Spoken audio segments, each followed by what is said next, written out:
یار یہ جو منظر ہے نا، یہ تو قائد محترم حافظ سعد بھائی نے بھی نہیں دیکھا ہوگا کہ کل ریلی میں ایک ایسا منظر دیکھنے کو مجھے ملا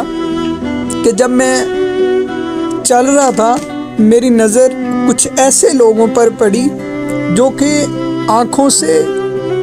نابینے لوگ تھے، جن کو معاشرے میں اندھا کہا جاتا ہے۔ یار وہ اندھے لوگ اپنے نبی صلی اللہ علیہ وآلہ وسلم کی ناموس کے لیے، قرآن مجید کی حفاظت کے لیے لبیک یا صاحب القرآن مارچ میں شریک ہوئے،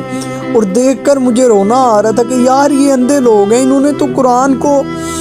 دیکھا بھی نہیں ہے، اپنی روحانی آنکھوں سے صرف دیکھا ہوگا، لیکن ظاہری طور پر انہوں نے کبھی قرآن کو نہیں دیکھا۔ تو اتنی محبت کہ یہ اس مارچ میں شریک ہوئے ہیں کہ قرآن کی حفاظت کے لیے یہ اپنے باہر آ گئے ہیں کہ اگر قرآن کی عزت پر کوئی بات آئے گی، اگر کوئی گستاخ ایسی گستاخی کرے گا تو ہم آنکھوں سے نابینے ہیں، ہم دیکھ تو نہیں سکتے، لیکن کل کو اپنے آقا مولا صلی اللہ علیہ وآلہ وسلم کی بارگاہ میں حاضر ہو کر یہ ضرور کہیں گے کہ یا رسول اللہ، جب قرآن کی حفاظت کا وقت آیا تھا، جب قرآن کے لیے بات کی گئی، جب قرآن کی عزت کی بات آئی تو ہم اندھے ہونے کے باوجود جو ہیں سڑکوں پر آ گئے تھے کہ ہمارے قرآن کے ساتھ اس طرح سے نہ کیا جائے۔ اور جن لوگوں کو اللہ نے آنکھیں دی ہیں وہ تو دیکھ بھی سکتے ہیں، اتنی بڑی نعمت ہے،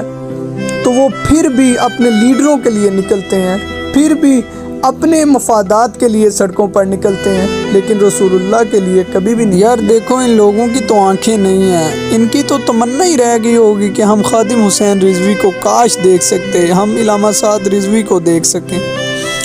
لیکن جن لوگوں نے خادم حسین رضوی کو دیکھا، امام الوقت کو دیکھا، اور ابھی بھی وہ لوگ بابا جان کے مشن کی طرف نہیں آتے، اور ابھی بھی وہ لوگ جنہوں نے سعد رضوی کو دیکھ لیا، ابھی بھی وہ لوگ اس مشن کی طرف نہیں آتے۔ بہت بڑا یہ لمحہ فکری ہے۔ شکر ادا کرتے ہیں اللہ تعالیٰ نے ہمیں تحریک لبیک کے ساتھ رکھا ہے۔